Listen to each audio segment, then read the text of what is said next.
Remise en cause par qui? Remise en cause pourquoi? Donc, est-ce qu'il va falloir, Brigitte, redéfinir l'arthrose? Exactement. L'arthrose, vous l'avez dit, on avait l'habitude de la définir comme une sorte d'usure liée à l'âge, liée au vieillissement, l'usure du cartilage. Et puis, les chercheurs, de plus en plus, nous disent que cette définition est trop simpliste. Parce que dans l'arthrose, il y a des phénomènes beaucoup plus complexes, et notamment des phénomènes inflammatoires qui vont attaquer en quelque sorte le cartilage et les tissus environnants. Et ça serait cette inflammation qui serait responsable de l'arthrose. Alors, ça ne veut pas dire que le vieillissement n'est pas impliqué, mais ce serait un facteur de risque.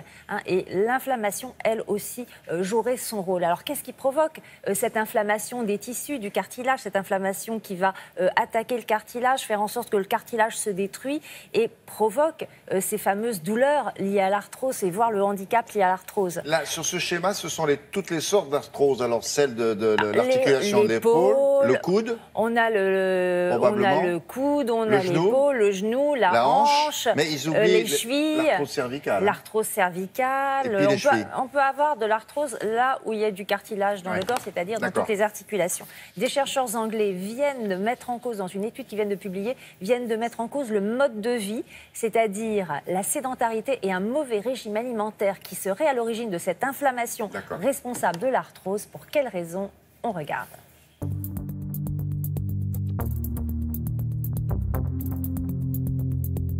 L'arthrose n'est pas une simple usure du cartilage associée à l'âge, mais c'est une maladie dans laquelle on va retrouver de l'inflammation, c'est-à-dire qu'on va avoir un certain nombre de molécules qui vont attaquer, entre guillemets, le cartilage et induire la dégradation du cartilage.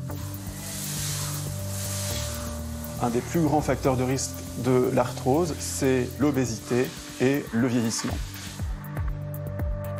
On sait qu'il y a une inflammation au cours du vieillissement qu'on n'explique pas encore très bien.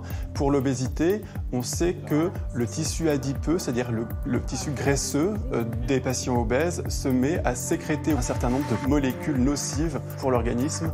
Ces molécules de l'inflammation vont attaquer tous les organes et notamment le cartilage. La sédentarité peut provoquer de l'arthrose parce que l'activité physique est importante pour la bonne santé du cartilage. On sait aussi qu'un mauvais régime alimentaire peut être nocif pour l'arthrose.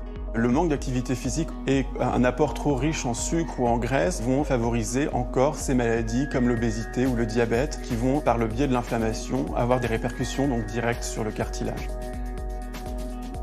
En 2017, tous les spécialistes s'accordent à dire que le premier traitement de l'arthrose, ça va être des mesures hygiéno-diététiques, c'est-à-dire de l'activité physique adaptée et un régime alimentaire équilibré.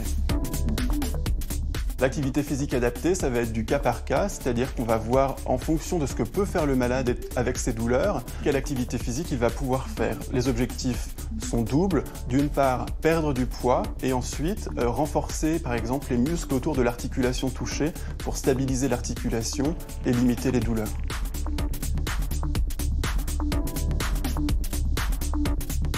Le régime alimentaire, c'est une alimentation donc équilibrée qui va permettre de faire perdre un petit peu de poids aux malades s'ils sont en surpoids ou obèses et également de cibler certains aliments. Dernièrement, on a appris qu'un régime riche en fibres pouvait être associé à de moindres douleurs au cours de l'arthrose. Ces mesures d'hygiène de vie ont fait leurs preuves quant à l'amélioration des douleurs et de la qualité de vie chez les malades. Si ce n'est pas une maladie du vieillissement, ou si ça n'est pas que une maladie du vieillissement, elle peut être évitée? Mais oui, on l'a vu dans le reportage, le mode de vie, l'hygiène de vie, c'est le premier traitement de l'arthrose, mais c'est aussi la première prévention de l'arthrose. Donc avec un mode de vie sain, activité physique, régime alimentaire équilibré, on rentre dans la prévention de l'arthrose, qui est quand même une maladie, je rappelle, qui peut provoquer du handicap et altérer très fortement la qualité de vie, y compris chez des personnes parfois plus jeunes qu'on ne le pense, parce que l'arthrose peut survenir aussi chez des personnes de 40 ou 50 ans. Bien sûr. Merci Brigitte, à tout à l'heure.